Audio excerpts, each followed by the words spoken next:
जिंदगी भी एक अरिथमेटिक है। जो अपना कॉमन डिफरेंस पॉजिटिव रखता है वो हमेशा आगे बढ़ता है।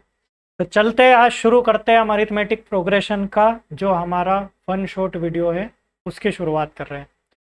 अरिथमेटिक प्रोग्रेशन जीवन में कहाँ काम आता है ये जानना बहुत ज़रूरी है। उसके लिए मैंने एक एनिमेशन वीडियो बनाया है और यही कारण है कि थोड़ी सी जो गैप हुई है मेरे वीडियो डालने में, उसका कारण यही है कि मैं आप लोगों के लिए एनिमेशन सीख रहा था। काफ़ी ज़्यादा आवर्स मेरे इसके पीछे खर्च हुए हैं, बहुत टाइम दिया है मैंने। तो एक छोटा सा मैं वीडियो आपके लिए अभी बीच में डालूंगा जिसमें मैंने ये बताने की कोशिश करी है कि अरिथमेटिक प्रोग्रेशन आपको कहाँ काम आता है। अगर अरिथमेटिक प्रोग्रेशन की मैं बात करूं तो ये सिर्फ आपके 10th में नहीं बल्कि कॉम्पिटिटिव एग्ज़ाम में भी बहुत इंपॉर्टेंट टॉपिक है। अगर एमपीपीएससी में देखें या फिर एसएससी में देखें या बैंकिंग में देखें, इन सभी में अरिथमेटिक प्रोग्रेशन का बहुत बड़ा रोल है। उसमें इसके कुछ क्वेश्चंस ज़रूर आते हैं। तो वहाँ पर आपको सिंपली, क्योंकि बच्चों को इसका बेसिक्स पता नहीं होता है, तो जो काम आपका यहाँ पर एक फॉर्मूले में हो रहा है वहाँ पर आप 4-4 फॉर्मूले 10-10 फॉर्मूले रट कर उन कॉम्पिटिटिव एग्जाम्स को फेस करते हो। तो बेटर है कि हम बेसिक्स को अच्छे से समझ लें।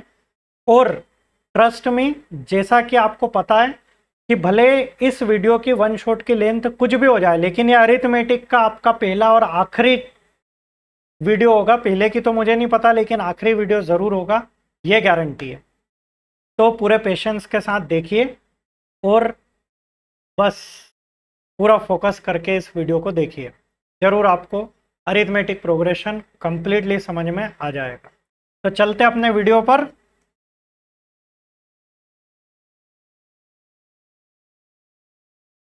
अरिथमेटिक प्रोग्रेशन की करते शुरुआत।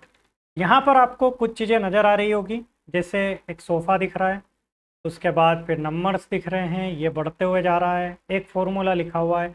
इन सब चीज़ों को हमको यहाँ पर एपी में पढ़ना है। तो आगे बढ़ते अपनी अगली स्लाइड में। यहाँ पर मैंने कुछ टॉपिक्स दिए हैं कि क्या क्या टॉपिक हमको एपी वाली सीरीज़ में कवर करना है। ये सारे टॉपिक दिखने में इतने सारे हैं, लेकिन एपी बहुत छोटा सा टॉपिक है, मात्र 3 फॉर्मूले में पूरा एपी खत्म हो जाता है। तो चलिए, सबसे पहला क्वेश्चन, पैटर्न्स क्या होते हैं। तो आपने पैटर्न्स को कई जगह पर देखा है। सबसे अगर सिंपल सा एग्जांपल लूं तो आपके घर में जिस बेडशीट पर आप सोते हैं उस बेडशीट पर भी अगर आप ध्यान से देखेंगे तो पैटर्न्स दिखेंगे। हो सकता है आप जिस टाइल्स पर खड़े हो, तो अगर एट ए टाइम अगर आप उस टाइल्स को देखें तो वहाँ पर भी आपको पैटर्न्स दिखेंगे। तो यहाँ पर भी, और कपड़े में भी पैटर्न्स हो सकते हैं, जैसे मैंने तो कुछ पहना नहीं है, लेकिन हाँ स्क्रीन पर आपको जरूर दिख रहे होंगे, जैसे रेड, फिर black, red black, red black, red black, red black, इनको कहते हैं पैटर्न्स। ठीक, तो यहाँ पर रेड ब्लैक का एक सीक्वेंस मुझे नजर आ रहा है। पैटर्न का मुझे क्या दिख रहा है, सीक्वेंस नजर आ रहा है। तो सीक्वेंस का मतलब क्या कि अगला नंबर, अगला क्या चीज आने वाली उसको आप क्या कर पाए, उसको आप अंदाजा लगा पाए, उसको आप गेस कर पाए। जैसे मान लो अगर मैं यहाँ पर कुछ लोग बना दूं कि एक बच्चा, फिर एक बूढ़ा, फिर एक बच्चा, फिर एक बूढ़ा, फिर एक बच्चा, फिर एक बूढ़ा। आपसे पूछेंगे अगला क्या आएगा तो आप आराम से बता देंगे सर एक बच्चा आएगा, है ना। फिर उसके बाद कौन आएगा, सर एक बूढ़ा आएगा। इस बच्चे के पहले कौन आएगा, तो सर एक बूढ़ा आएगा। तो ये सब आप कैसे बता पाए, क्योंकि एक सीक्वेंस लगा हुआ है, इसी को कहते हैं सीक्वेंस। ठीक है, बढ़ते आगे अपनी अगली स्लाइड पर। तो यहाँ पर सबसे पहले आती है बात डेफिनेशन की, है ना। तो अरिथमेटिक प्रोग्रेशन क्या होता है, an arithmetic progression, AP. Arithmetic progression को हम शॉर्ट में एपी से रिप्रेजेंट करते हैं। Is a sequence of numbers in which the difference between consecutive terms in constant. अब क्या हो रहा है कि अगर मैं किसी भी एक सीक्वेंस की बात करूं, तो अब उस सीक्वेंस में, जैसे मैंने यहाँ पर इन नंबर्स को लिया है, 1 के बाद 2 आ रहा है, 2 के बाद 3 आ रहा है, 3 के बाद 4 आ रहा है, 4 के बाद 5 आ रहा है, और ऐसे करके ये चीज़ें आगे बढ़ते जा रही है। तो आपको अगला पता है सीक्वेंस में क्या आएगा, 6, अगला पता है 7। अब आप मुझे बोलेंगे सर ये तो सब बराबर एक एक बढ़ रहे हैं, एक एक बढ़ रहे हैं, मतलब इनके बीच का डिफरेंस क्या आ रहा है, 1 आ रहा है। तो अगर डिफरेंस सेम आ रहा है, कॉमन डिफरेंस इसी को कहते हैं, है ना। तो अगर डिफरेंस सेम आ रहा है मतलब वो काय में है, एपी में है। अगर एक और एग्जाम्पल देखें हम, क्या दिख रहा है, 2 4 6 8 10। अब इनमें खास बात क्या है, हर एक के बीच का डिफरेंस कितना है, 2 का। सही है ना, सबका डिफरेंस कितना आ रहा है, 2 का डिफरेंस है सब, कि हर एक सीक्वेंस हमारा 2 से आगे बढ़ रहा है। ठीक है, इतनी बात आपको समझ में आई होगी। अब एपी का जीवन में कहाँ पर सबसे ज़्यादा यूज़ है, तो यूं तो एपी का बहुत जगह यूज़ है। एक छोटा सा एनिमेशन मैंने बनाया है, तो पहले वो एनिमेशन हम प्ले करते हैं। अरे मुकेश, आज बैंक कैसे आना हुआ? रमेश भाई, मैं सोच रहा था कि 50,000 रुपए का एक लोन ले लूं। अच्छा, कितने की किस्त आएगी इस पर? हर महीने 5,000 रुपए जमा करना है 1 साल के लिए। तो टोटल कितने रुपए जमा करने पड़ेंगे? अंकल, ये तो एक एपी की सीरीज बन गई। शैलेंद्र सर ने आज ही पढ़ाया था। हर महीने 5,000 रुपये जमा हो रहे हैं, मतलब इसका कॉमन डिफरेंस सेम है। बेटा, तुम निकाल सकते हो कि टोटल कितने रुपए जमा होंगे? हाँ अंकल, कुल 60,000 रुपये जमा होंगे। अरे वाह बेटा, तुम तो बहुत तेज हो, पढ़ाई को रियल लाइफ में इस्तेमाल करते हो। जी अंकल, शैलेंद्र सर कहते हैं जिंदगी भी एक एपी है, बस फर्क इतना है जो अपनी जिंदगी का कॉमन डिफरेंस पॉजिटिव रखता है वही आगे बढ़ता है। उम्मीद करता हूँ कुछ चीज़ें आपको समझ में आई होगी कि एपी का जीवन में कहाँ पर रोल है। तो अब मैंने यहाँ पर कुछ सोफ़ा बनाया हो। अब इसके कहानी भी समझते हैं कि आखिर मैंने सोफ़ा क्यों बनाया है, क्यों ये यूनिक मेथड है मेरी एपी पढ़ाने की, है ना। पहले तो हम समझते हैं कुछ चीज़ें। जैसे मैंने एक सीक्वेंस लिया 2 4 6 8 10। अगर मैं ध्यान से देखूं तो यहाँ पर मेरी क्या हो रही है, एपी बढ़ रही है। कितने से बढ़ रही है, 2 से बढ़ रही है। कैसे पता चला, मैंने क्या करा, 4 में से 2 को माइनस कर लिया, तो क्या आया मेरा, मतलब आगे वाली में से पीछे वाली वैल्यू को माइनस किया, और इसी को हम डी से रिप्रेजेंट करते हैं, और यही हमारा क्या कहलाता है, कॉमन डिफरेंस। समझ गए होंगे आप, क्या कहलाता है ये, कॉमन डिफरेंस। ठीक है, अब जरूरी नहीं मैं सिर्फ शुरू के 2 नंबर, मैं कहीं के भी 2 नंबर उठा लूं, इस 10 8 और 6 को माइनस करूं तो क्या आएगा, 2 आएगा। 6 और 4 को माइनस करूं तो क्या आएगा, 2 आएगा। 10 और 8 को माइनस करूं तो क्या आएगा, 2 आएगा। मतलब अगर मेरे सारे नंबर्स का कॉमन डिफरेंस सेम है, मतलब वो दिया हुआ सीक्वेंस किस में है, अरिथमेटिक प्रोग्रेशन में है। तो मेन कौन है यहाँ पर, मेन है कॉमन डिफरेंस। ठीक, अगर कोई सीक्वेंस आपका एपी में है या नहीं, ये पहचानने के लिए आपको सिंपल क्या देखना है, कॉमन डिफरेंस। ठीक, सबका देखना है। अगर इन 2 3 के मिल गए और लास्ट वाले का ही नहीं मिला तो वो एपी में नहीं है। मैथ्स का सिंपल सा एक रूल है कि अगर कोई कॉन्सेप्ट है तो वो यूनिवर्सल ट्रूथ होना चाहिए। ऐसा नहीं कि 2 3 में लागू हो गया और बाकी में नहीं लागू होगा, सबको मानना है। ठीक, चलो अब मैंने जो सीक्वेंस लिया था वापस से मैं उसको बना रहा हूँ, 6 8 10। अब अगर आप यहाँ पर ध्यान से देखेंगे तो ये पहला वाला नंबर है, ये दूसरा वाला नंबर है, ये तीसरा वाला नंबर है, ये चौथा वाला नंबर है, ये 5वां वाला नंबर है। तो ये जो 1 2 3 4 5 यही आपकी एन की वैल्यू है। ठीक, जैसे ही अगर मैं चाहूँ कि यहाँ पर 3 पर मुझे वैल्यू चाहिए, मतलब एन इक्वल्स टू 3 की बात कर रहा हूँ, और n इक्वल्स टू 3 पर मेरी जो वैल्यू है, वैल्यू क्या आ रही है, मेरी वैल्यू आ रही है 6। ठीक, तो जो मेरी वैल्यू आ रही है इसको मैं ए एन से रिप्रेजेंट करूँ। ठीक, और यहाँ पर n की वैल्यू क्या है, इस वाले पर्टिकुलर केस के लिए 3 की बात कर रहा हूँ मैं, तो a3 इक्वल्स टू 6। इतनी बात समझ में आई होगी। ठीक, अब आगे और देखते हैं। अगर मैं यहाँ पर एन इक्वल्स टू 2 की बात करूं, मतलब मैं बात कर रहा हूं किसकी, a2 की, और a2 की वैल्यू क्या है, 4।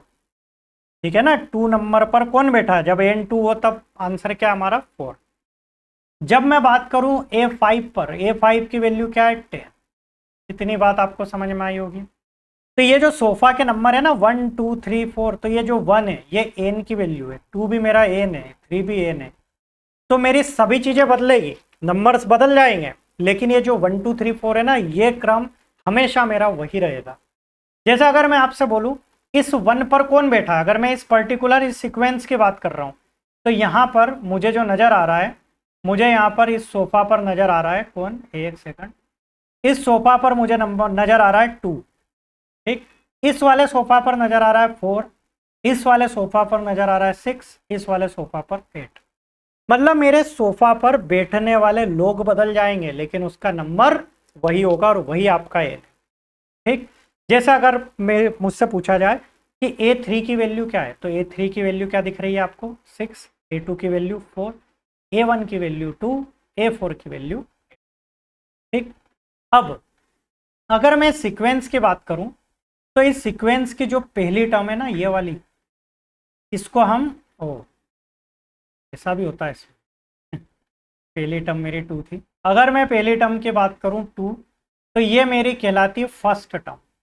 नाम से क्लियर है, पहली टर्म मतलब फर्स्ट टर्म, ठीक। ये सारी चीज़ें मैं और अच्छे से अभी आपको बताऊंगा, लेकिन आप ध्यान से इतनी चीज़ें समझना जो मैं समझाना चाह रहा हूँ, क्योंकि फिर एपी पूरी तरीके से आपके लिए प्रैक्टिकल हो जाएगा ना। पंखा थोड़ा ज़्यादा ही उड़ा रहा है, मेरे बाल हैं। चलिए, तो यहाँ तक की बात क्लियर होगी, आगे बढ़ते हैं अपन अपनी कहानी को। तो अब यहाँ पर मैं देखूँ कि मैं ए से फर्स्ट टर्म को यूज़ करता हूँ, यह भी बताया मैंने। डी मेरा कॉमन डिफरेंस है और डी मेरा क्या हो सकता है, A2 माइनस A1 ना, यह भी मैं और बताऊंगा। मतलब बाद वाली में से पहले वाली टर्म को माइनस करना, फिर देखा था ना हमने A2 माइनस A1। एन क्या है, जिस टर्म की बात कर रहे हैं हम वो टर्म, ठीक। और एन क्या है, नंबर ऑफ टर्म्स, कितनी टर्म्स इसके अंदर प्रेजेंट है, ठीक है। चलो, या फिर जिस नंबर की टर्म की हम बात कर रहे हैं वो वाला एन लेना है। जैसे मैं एक और सीक्वेंस लेता हूँ 3, 6, 9, 12, 15 एंड सो ऑन। तो यहाँ पर अगर मैं पहचानूं तो मेरा ए क्या दिख रहा है मुझे, 3। अगर कॉमन डिफरेंस डी की बात करूं तो कॉमन डिफरेंस होता है A2 माइनस A1, मतलब 6 माइनस 3।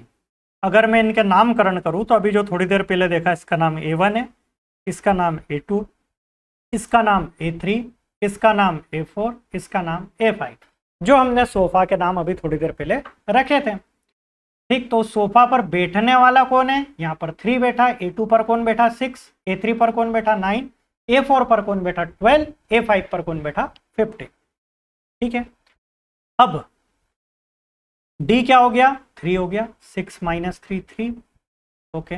अब मैं जिस नंबर की बात कर रहा हूं, जैसे सपोज मुझे छठे नंबर की टर्म चाहिए, तो n की वैल्यू क्या हो जाएगी 6, और an मतलब a 6 हो जाएगा। समझ गए क्या आप बात को। तो अभी हमने जिस तरीके से अभी वो मिटाया था, इसको ट्राई करते हैं। ऐसा ही होता है चीज़ों, अब नहीं मिट रही हो। चलो, कुल मिलाकर ऐसा तो मिटेगी। तो जो कहानी हमारी चल रही थी उसी को आगे बढ़ाते हैं। तो मैं अगर अरिथमेटिक प्रोग्रेशन का पहला फॉर्मूला बताऊं आपको, कोई भी टर्म निकालने का, ध्यान देना किसी भी टर्म को निकालने की बात कर रहा हूं, तो an is equal to a plus n minus 1 d। यहाँ पर a क्या है, फर्स्ट टर्म, d क्या है, कॉमन डिफरेंस, n क्या है, जिस टर्म की बात कर रहे हैं, और n उसी टर्म का नंबर। यहाँ पर जो लिखा है ना, इसको थोड़ा सा क्लियर कर लो, ये ओरिजिनल में होना चाहिए उसी टर्म का नंबर, किस टर्म का, जिस टर्म को आप निकाल रहे हैं, ठीक है। अब अपन निकालते हैं, हमने किसके बात करी थी भैया, हमको A6 चाहिए, ठीक है। ए क्या है मेरा, ये पहला नंबर है, शुरुआत जिस सीरीज की होती है, हमने बोला था फर्स्ट टर्म, ये पंखा बंदी कर देते हैं, फर्स्ट टर्म की बात करी थी। फर्स्ट टर्म हमारी क्या है 3, एन क्या दिख रहा है मुझे, एन दिख रहा है 6 नंबर की टर्म की बात कर रहा हूं, तो 6 माइनस 1, और डी क्या दिख रहा है, कॉमन डिफरेंस अभी निकाला मैंने, क्या है 3। सॉल्व कर लेते हैं, 3 प्लस 6 में से 1 गया 5, 5 3 जा 15, और 15 प्लस 3 18 आ गया। अगर आप यहाँ पर भी टर्म्स को प्लस करते जाएंगे तो अगली टर्म 15 के बाद जो आएगी वो 18 आएगी, उसके बाद अगली 21, आप ऐसे भी निकाल सकते हैं। अब आप बोलेंगे सर जब हम ऐसे ही प्लस करके निकाल रहे थे तो फिर आपने ये जो नीचे फॉर्मूला दिख रहा है जो अभी आपने बताया, इस फॉर्मूले को पढ़ने की ज़रूरत क्या है? तो मैं आपके क्वेश्चन से पूरी तरह वाकिफ़ हूँ, बिल्कुल सही है आपका क्वेश्चन, ऐसा होना भी चाहिए। ठीक है, वो स्टूडेंट ही क्या है जिसके मन में क्यूरियोसिटी ना आए। ठीक है, क्यों है ये? इसलिए है कि अगर मैं आपको बोल दूं कि 598 पर कौन सी टर्म आएगी ये निकालो, तो यहाँ तो आपको बिल्कुल एक नॉर्मल सीक्वेंस बनते हुए दिख रहा है, तो हो भी सकता है कि आप मल्टीप्लाई करके निकाल लें। लेकिन अगर कुछ ऐसी टर्म आ गई कि -8 फिर -6 -4 या कुछ और ज़्यादा डिफरेंस वाली आ गई या कुछ अदर आ गई, तो वहाँ पर आपको एपी का फॉर्मूला लगाकर आप तुरंत उस टर्म को निकाल लेंगे। ठीक है, इतनी चीज़ें आपको अच्छे से समझ में आई होगी। चलते अगली स्लाइड पर। अब जो हमारा कॉमन डिफरेंस है ये निकालना बहुत आसान है, बहुत आसान है, लेकिन स्टूडेंट अक्सर गलती करते हैं इसके साइन पर, वो नेगेटिव लगाना भूल जाते हैं। क्या होता है, जैसे यहाँ पर मुझे सीक्वेंस एक असेंडिंग ऑर्डर में दिख रहा है, 3 के बाद आया 7, 7 के बाद आया 11, 11 के बाद आया 15, 15 के बाद कितने का डिफरेंस है 4 का, तो 19। इस टाइप से हमारा बढ़ते जा रहा है। ठीक है, अब इनका कॉमन डिफरेंस हमने अभी निकालना सीखा। क्या? बाद वाले में से पहले वाले को माइनस, मतलब 7 - 3 तो क्या आ गया 4। ये बड़ी आसानी से हमने निकाल लिया। अब अगर सीक्वेंस कुछ इस टाइप से होता कि पहले 15 होता, फिर 11 होता, फिर 7 होता, फिर 3 होता, फिर आगे बढ़ते हुए जाता, तो यहाँ पर ये डिसेंडिंग ऑर्डर में अगर मैं बाद वाली में से पहले वाली को माइनस करूँ, कुछ बच्चे 15 - 11 करके इसको 3 कर देते, जो कि क्या हो जाता है, गलत। अगर मैं इसको निकालूँ तो A2 - A1 ही होता है मेरा कॉमन डिफरेंस।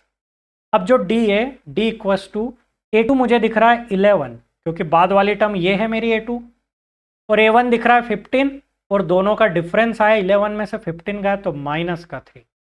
और यहाँ पर ये जो माइनस है ये रिप्रेजेंट कर रहा है कि ये जो मेरी AP है ये घटते हुए क्रम में, डिसेंडिंग ऑर्डर में, और यही अक्सर स्टूडेंट गलती करते हैं, इस माइनस को लेना भूल जाते हैं और आंसर गलत आ जाता है।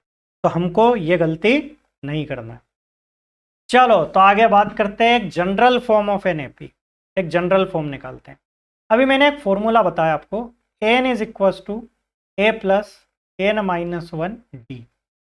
अब अगर मैं इसमें आपको पहली टर्म की बात करूं A1 की, तो ए प्लस एन की जगह मैं 1 - 1 रख दूं तो डी, तो ए प्लस ये क्या हो गया 0, 0 इंटू समथिंग क्या हो जाता है सब 0, तो मतलब A1 की वैल्यू क्या मिल गई A।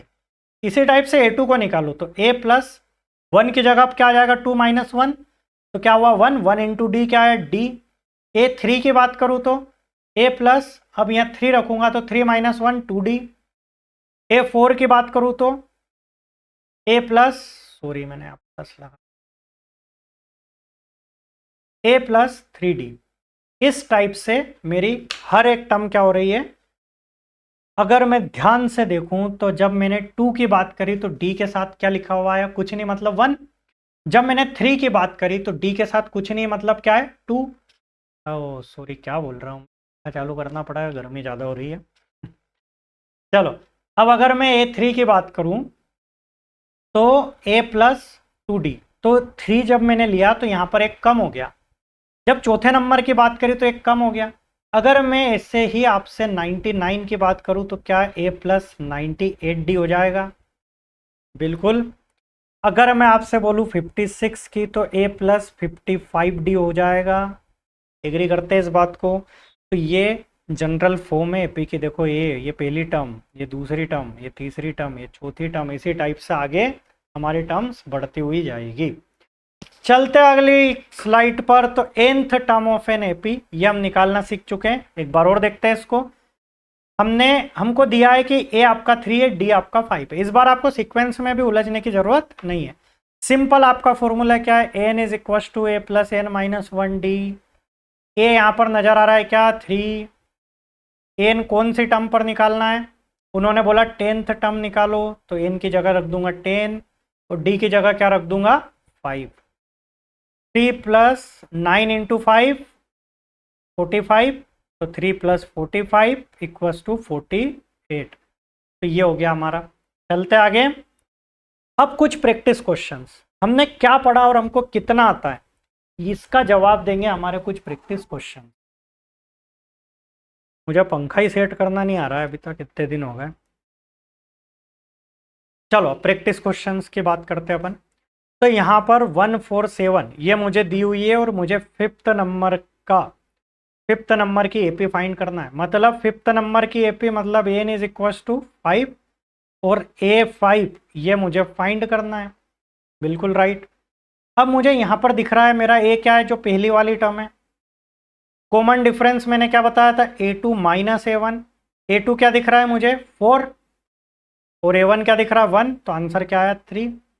अब इसको करते हैं सॉल्व। AP का फॉर्मूला, एन टर्म निकालने का formula A plus n minus 1 d. A क्या दिख रहा है मुझे 1 प्लस एन क्या दिख रहा है, एन दिख रहा है मुझे 5 माइनस 1। डी क्या दिख रहा है मुझे, डी दिख रहा है 3। तो 1 प्लस 4 इंटू 3 तो 1 प्लस 12 और ये आंसर मेरा आ गया 13। तो ए 5 नंबर का ए फिफ्थ क्या आया मेरा 13। तो मेरे ख्याल से ये आपको आसानी से समझ में आ गया होगा। अगला देखते हैं find the 17th term of AP. अब मैं आपसे रिक्वेस्ट करूंगा एक बार पॉज करके जरूर इसको करिए, नहीं तो ये तो हुई सही। ए क्या दिख रहा है आपको 4, ध्यान से देखेंगे अगर हम इस एपी की। चलो शुरू से हम वापस से चालू करते हैं इसको। देखो हमको निकालना है 17th टर्म, मतलब N is equal to 17th। मैंने आपको शुरू में ही क्लियर करा था। ए क्या दिख रहा है मेरा 4। अब अगर मैं कॉमन डिफरेंस की बात करूं तो A2 माइनस A1। A2 क्या दिख रहा है, देखो आपको एग्जाम में लिखना है A2 माइनस A1 है ना। तो 9 माइनस 4 इक्वल्स टू 5। तो D की वैल्यू मेरी आ गई 5। अब सिंपल फॉर्मूला लिखेंगे और फॉर्मूला भी एग्जाम में जरूर लिखना है, ध्यान रखना है इस बात को। N is equals to a plus n minus 1, यही फॉर्मूला है। तो ए एन इक्वल्स टू मतलब ए एन की जगह क्या है मेरा इस बार 5, फिफ्थ नंबर की टर्म निकाल रहा हूँ तो ए 5। ए क्या है मेरा 4 प्लस एन क्या है मेरा 5 माइनस 1 और डी क्या है, सॉरी मैंने ये गलती कर दी, एन मेरा 5 नहीं है, मुझे 17th टर्म निकालना है। क्या निकालना है 17th टर्म। तो मुझे यहाँ पर ए 17th टर्म निकालना है। तो ए क्या है मेरा 4 प्लस एन क्या है 17 माइनस 1 और डी क्या है 5। 4 प्लस 16 इंटू 5 तो 4 प्लस 80 और आंसर क्या आता है अपना 84। तो ए 17 मेरा क्या आ गया 84। तो आपको ये बात अच्छे से समझ में आ गई होगी। चलते अगली स्लाइड पर। एक और प्रैक्टिस क्वेश्चन हमारे सामने, जब तक समझ में नहीं आएगा तब तक प्रैक्टिस क्वेश्चन चलेगा। What is an term of AP. इस बार थोड़ा सा चेंज कर दिया उन्होंने। उसके पहले मैं थोड़ा सा पानी पी के आता हूँ, तब तक आप इसको कोशिश करेंगे करने की। पॉज भी नहीं हो रहा है, यहाँ से कर। रहीमन पानी राखिए बिन पानी सब सून, पानी गए ना ऊपरिए मोती मानस छू। इस एपी की हमको nth टर्म ऑफ फाइंड करना है, ठीक है। अब हमारी एपी 9, 13, 27, 21, 25। अब मुझे इस बार n की वैल्यू निकालना है, ठीक है। तो a मेरा क्या दिया है, a दिया है 9। d क्या दिया है, कॉमन डिफरेंस होता है A2 माइनस A1। A2 क्या है 13 माइनस 9 तो क्या आता है हमारा आंसर 4। डी कॉमन डिफरेंस आता है 4। अभी आंसर नहीं आया। एन हमको नहीं पता है, हमको एन टर्म ही चाहिए और एन चाहिए। टर्म की बात करी मतलब एन चाहिए, एन हमको नहीं पता है, ठीक है। तो जो नहीं पता उसकी जगह पर वही रख दो, सिंपल बात। अब n is equal to a plus n minus 1 d. A क्या दिख रहा है 9 प्लस एन की जगह एन रहने दो और डी की जगह रख दो 4। अब थोड़ा सा इसको सिंप्लीफाई कर लेते हैं। 9 प्लस इसका मल्टीप्लाई किया तो 4n माइनस 4 और 4n प्लस 5। तो ये हमारी किसकी वैल्यू निकल कर आती है an की, और यही है हमारा क्या आंसर। चलते आगे अगली स्लाइड पर। तो ये अगला क्वेश्चन दिया है if the first second and last term of AP are 59101 respectively. अब जहाँ ये रेस्पेक्टिवली वर्ड लिखा जाए इसका मतलब समझ जाना है कि आप पीछे वालों को रेस्पेक्ट देना है क्रमशः। रेस्पेक्ट कैसी देना है, जो पहले आए उनको पहले लेना है, जो बाद में आए उनको बाद में लेना है। तो पहले सर कौन आए थे, फर्स्ट वाले सर आए थे, तो फर्स्ट वाले को पहले रेस्पेक्ट दे दो 5। फिर बाद में सेकंड वाले आए तो सेकंड वालों को रेस्पेक्ट दे दो, बाद में लास्ट वाला आए तो लास्ट वाले को रेस्पेक्ट दे दो, उसी क्रम में उनको रेस्पेक्ट देना है। तो जो फर्स्ट टर्म है उसको हमने रिप्रेजेंट किया था ए से, जो कि हमको दिख रहा है क्या 5। सेकंड टर्म हमको A2 दी हुई है, वो क्या दी है 9। अगर मैं इसको A1 लिख दूं तो कोई दिक्कत नहीं है। लास्ट टर्म, अब ध्यान देना यहाँ पर एक बहुत अच्छा कॉन्सेप्ट मैं समझाने वाला हूँ ना। जब भी लास्ट टर्म लिखा जाए ना तो लास्ट टर्म को हम स्मॉल एल से रिप्रेजेंट करते हैं, ठीक है। और इसको डायरेक्ट हम ऐसे भी लिख सकते हैं, l is equal to a plus n minus 1 d. मतलब जो ए एन है, अगर लास्ट टर्म की बात कर रहे हैं तो ए एन ही आपका क्या बन जाएगा एल, चाचा ही भतीजा बन जाएगा, भतीजा ही चाचा बन जाएगा। लेकिन हमेशा ऐसा नहीं होता है, सिर्फ लास्ट टर्म के लिए एप्लीकेबल है। क्योंकि ये इसलिए मैं पढ़ा रहा हूँ, जब हम सम ऑफ एपी करेंगे तब ये काम आएगा आपको, ठीक। चलो तो अब लास्ट टर्म एल निकालना है हमको। तो फॉर्मूला क्या है, n is equal to a plus n minus 1 d. N क्या है हमारा यहाँ पर लास्ट टर्म है तो एल है, एल लिख देते हैं भैया। ए क्या है मेरा यहाँ पर 5, फर्स्ट टर्म है ना तो 5 है। एन क्या है, एन क्या है, मोबाइल साइलेंट किया है, एन मुझे नहीं पता है -1। डी पता है क्या, डी पता है हमको, डी क्या है, कैमरा बंद हो गया है, हाँ हो गया चालू। डी है मेरा 4 है ना, यहीं से निकाल लेते हैं। डी क्या है A2 माइनस A1, A2 क्या है 9 माइनस 5 इक्वल्स टू 4। तो ये हो जाएगा 4, सॉल्व कर लेते हैं। 5 प्लस 4n माइनस 4, तो ये सेम क्वेश्चन हो गया 4n प्लस 1। समझ गए क्या, बिल्कुल अच्छे से समझ गए होंगे। आगे बढ़ते हैं। अब यहाँ तक के हमारे कुछ टॉपिक्स होते हैं क्लियर, जिसमें हमने कुछ सम की बात एपी के बारे में हमने पढ़ा था, क्या टर्म होती है क्या नहीं होती है, ठीक है। अब कुछ चीज़ें हम यहाँ पर देखते हैं। अब आता है हमारा अगला topic, sum of n terms of an AP, ठीक। 2 ही टॉपिक है इसमें गिनती के, और बाकी कुछ फॉर्मूले के टाइप्स है। अब क्या है देखो, सम ऑफ एपी। अब ये सम का मतलब क्या होता है, अगर मेरा कोई सीक्वेंस है 2 4 6 8 10, अगर मैंने इतना ही दे दिया, ठीक। अब अभी तक हम सीक्वेंस बोल रहे थे, अब एक वर्ड निकल कर आता है सीरीज। तो सीक्वेंस और सीरीज में क्या डिफरेंस है, ये होता है सीक्वेंस, और सीरीज क्या होती है, अगर मैं इनको जोड़ दूं। दीपावली की देखिए ना सीरीज, सीरीज सब आपस में जुड़ी हुई रहती है। तो अभी तक तो ये अलग अलग थे, तो ये सीक्वेंस में थे, लेकिन अब क्या हुआ, प्लस लगाकर हमने इनको क्या कर दिया, जोड़ दिया, तो अब ये सीरीज बन गई। तो यहाँ पर मुझे क्या चाहिए, मैं ये चाहता हूँ कि अभी तक तो मैं ये चाह रहा था कि उस सोफा पर कौन बैठा है, मुझे वो नंबर की ज़रूरत थी। अब मैं चाहता हूँ कि अगर ये सीरीज जा रही है तो मुझे उस वाले नंबर की वैल्यू चाहिए कि उसका आंसर क्या हो। समझ गए, अगर इस सीक्वेंस का अगर आपको वैल्यू चाहिए, सम करना है उनका, तो आप बार बार हर एक नंबर को प्लस नहीं करेंगे, सिंपल फॉर्मूला लगाएंगे और आंसर लेकर आएंगे। तो इसका एक फॉर्मूला होता है, बड़ा आसान है, एसएन मतलब सम ऑफ एन नंबर्स, ठीक। n/2, जिस नंबर तक का सम चाहिए वो n, बाकी की चीजें तो सेम ही है। 2a plus n minus 1 d। ए क्या है हमारी फर्स्ट टर्म, n क्या है वो वाला नंबर जहां तक का सम चाहिए, और d क्या है कॉमन डिफरेंस, ठीक। वही चीजें सेम टू सेम है। अच्छा क्या हो अगर मैं इसको थोड़ा सा तोड़ कर लिख दूं, ठीक है, a को 2a को मैं a प्लस ए लिख दूं, ठीक। और ये चीज मुझे नजर आ रही है क्या, s n is equal to n/2, इधर सब सेम हो जाएगा, अगली स्लाइड पर देखें जगह, हाँ। तो मैंने फॉर्मूला लिखा s n n/2 2a plus n minus 1 b, यह फॉर्मूला है, ठीक। अब देखो इसको मैं थोड़ा सा ब्रेक करके लिख देता हूं।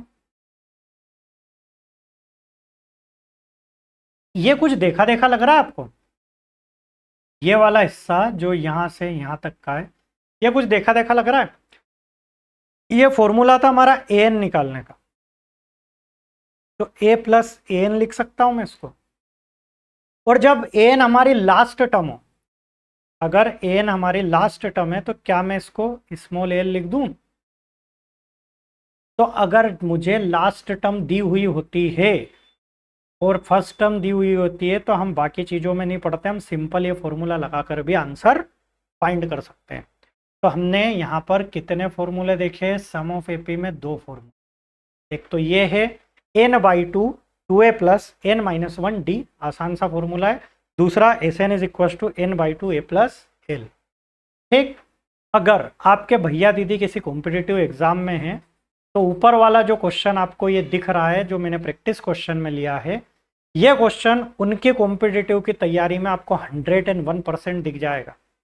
ठीक है, जो सीरीज वाले क्वेश्चन है उनसे आप पूछ लेना, कंफर्म कर लेना, और उसके बाद कमेंट में लिखना, है ना। तो अब हम बात कर रहे हैं what is the sum of first 20 odd natural numbers. 20 odd natural number का सम करना है। चलो पहले तो मुझे बताओ ओड नंबर्स क्या होते हैं।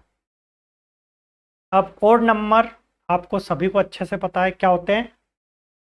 बहुत गर्मी है, मेरा दिमाग का प्रोसेसर जाम हो रहा है ना। देखो पूरा पसीना पसीना आ रहा है मुझे, इसीलिए मैं बोल रहा हूँ कि कुछ बच्चे आराम से लेटे लेटे, या फिर कुछ बच्चे वीडियो को स्किप करके चले जाते हैं, नहीं देख रहे हैं, तो आप अपना भविष्य खराब कर रहे हो, है ना। अगर एक टीचर होकर मैं इतनी शिद्दत से पढ़ा रहा हूँ कि जिसमें मैं कितना पसीना आ रहा है मैं आपको बता नहीं सकता हूँ, क्योंकि कैमरे में इतनी चीज़ें नहीं देख पा रहे हो आप।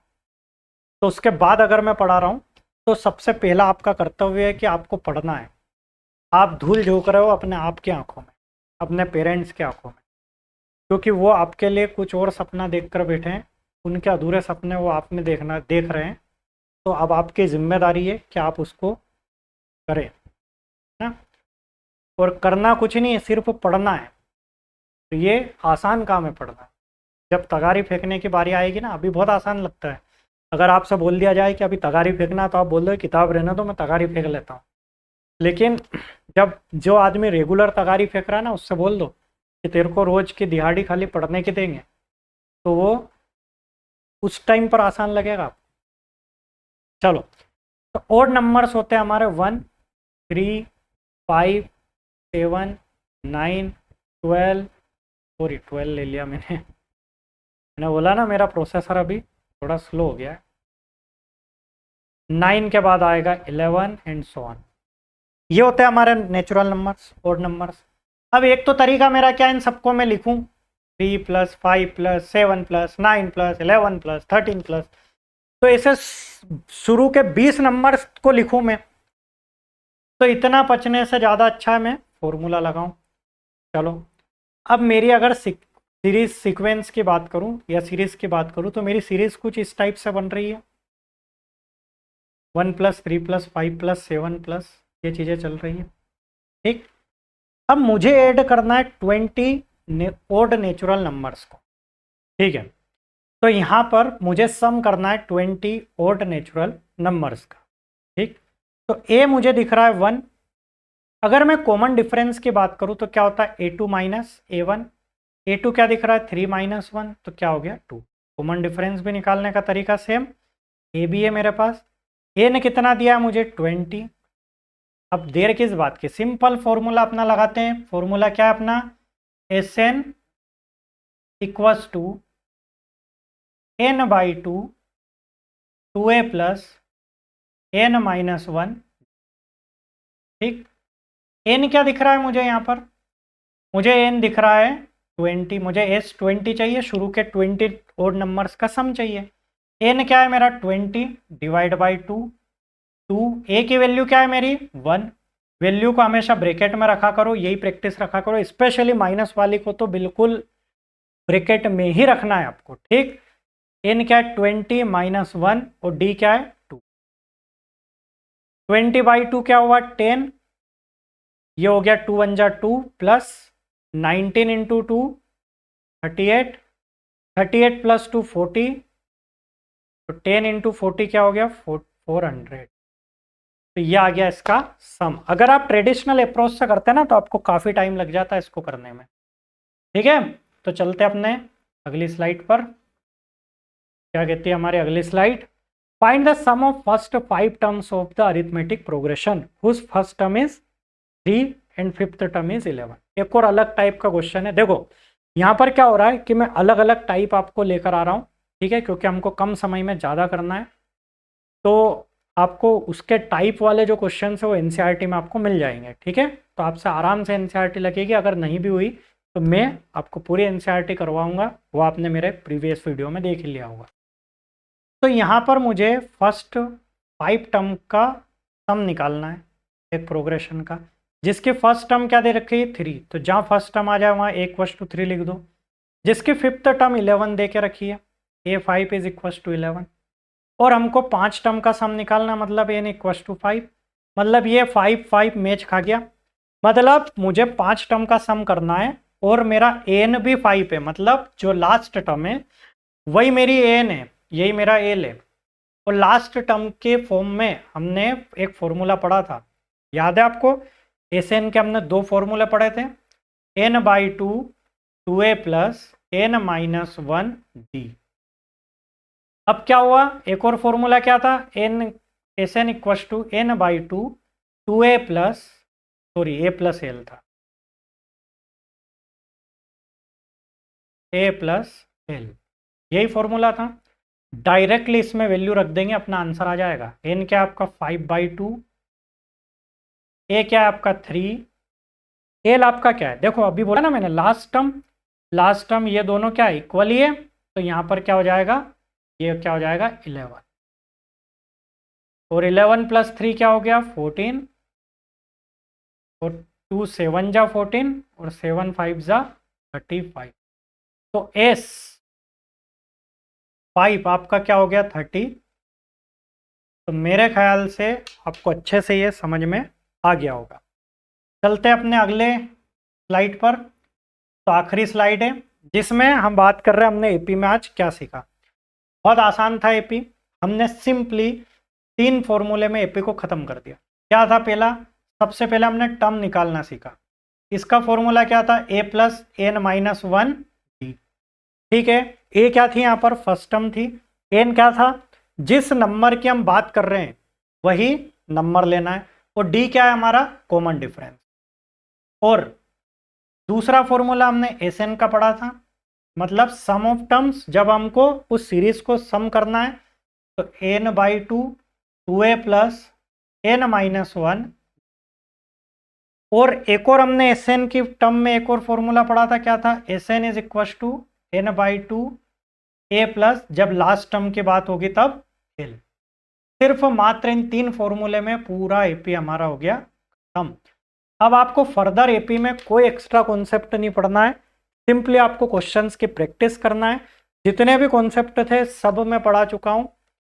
तो अगर आपने अभी तक प्रेजेंट नहीं दिए तो सबसे पहले कमेंट में जाकर लिखिए प्रेजेंट सर, और अपने इस चैनल प्रेजेंट सर को सब्सक्राइब करें, क्योंकि इसी तरीके से हम आपको पूरा मैथ्स और साइंस कंप्लीट करवाएंगे 10th क्लास का। अगर रहा तो अदर सब्जेक्ट भी देखेंगे, लेकिन इसकी तो पूरी गारंटी है कि दोनों सब्जेक्ट बिल्कुल अच्छे से करवाएंगे। एग्ज़ाम के लिए इम्पोर्टेंट क्वेश्चंस भी करवाएंगे, जो भी ज़रूरी होगा आपके एग्ज़ाम से रिलेटेड सब करवाएंगे, और वो भी बिल्कुल फ्री में। तो मिलते हैं फिर अगले वीडियो पर।